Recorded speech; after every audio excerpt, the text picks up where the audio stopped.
Don't waste your money on this. There are absolutely things that you're going to have to spend money on in this business acquisition journey.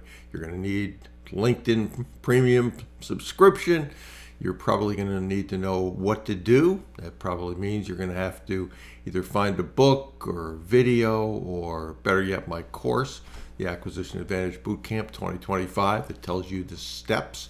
You're going to need a team around you. You're not going to have to spend money to get the team. Most people don't understand that in the beginning. But one of the things that you absolutely do not need to spend money on is a business broker. And I want to give you an example of a mentee. Should have known better than this because we've talked about it.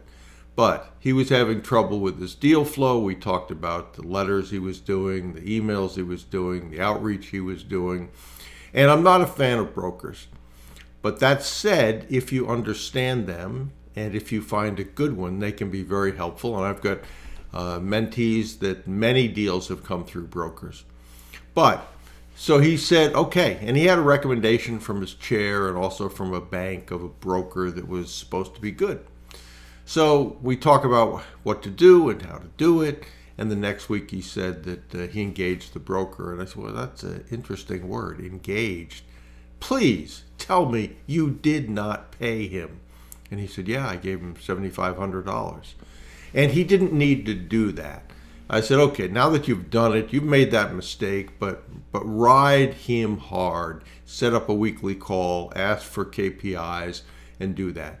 And he just sent an email basically that asked for that. Can we should have a weekly meeting and discuss the progress you're making. And the broker wrote a long email, probably 20 paragraphs, of how he was insulted by that, how he should have charged him $20,000, et cetera, et cetera, et cetera.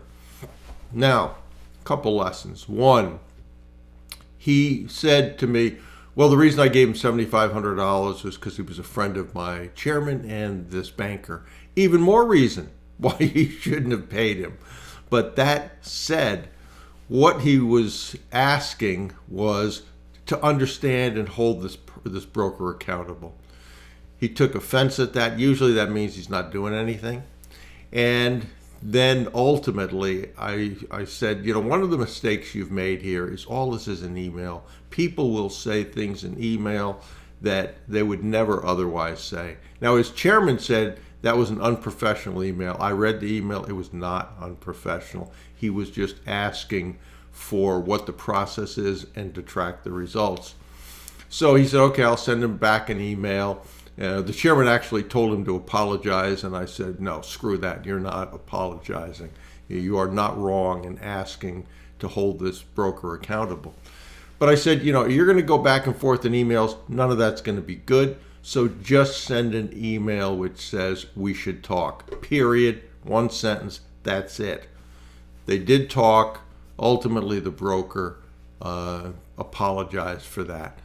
But his stripes haven't changed. Don't take the apology as he's now a good guy and understands. No. And with respect to the chairman sided with the broker. So in my book, probably going to need a new chairman as well.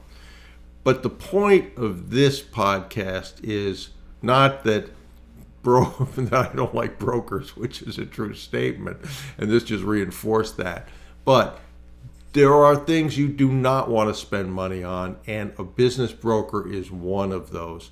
And those things we talk about, whether it's in group coaching or the VIP mastermind.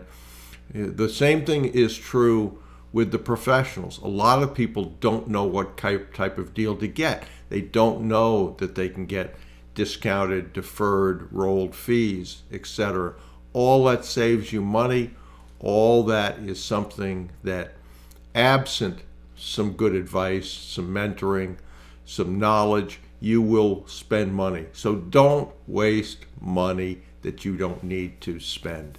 And I think that if you remember that, if you're around someone who knows how to do this, if you're in either my mentoring or courses, you'll learn those things you do need to spend money on and those things you do not need to spend money on. And again, a business broker is one of the things you do not need to spend money on.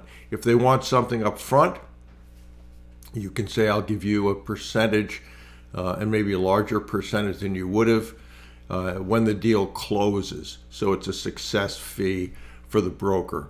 But if you give them money up front, very often it's okay, I got this money, now I got to make my cash flow, I got to find another one, I've got to find another one, rinse and repeat with no results in between. Okay, I hope that helps. I hope that saves you some money. We're adding people to the VIP Mastermind. If any of that courses, VIP Mastermind, the Acquisition Advantage Bootcamp, if you don't know the steps, is one you should do. Go over to brucewhipple.com, take a spin around that. But my point today is don't spend money on things you don't need to. And business brokers fall into that category.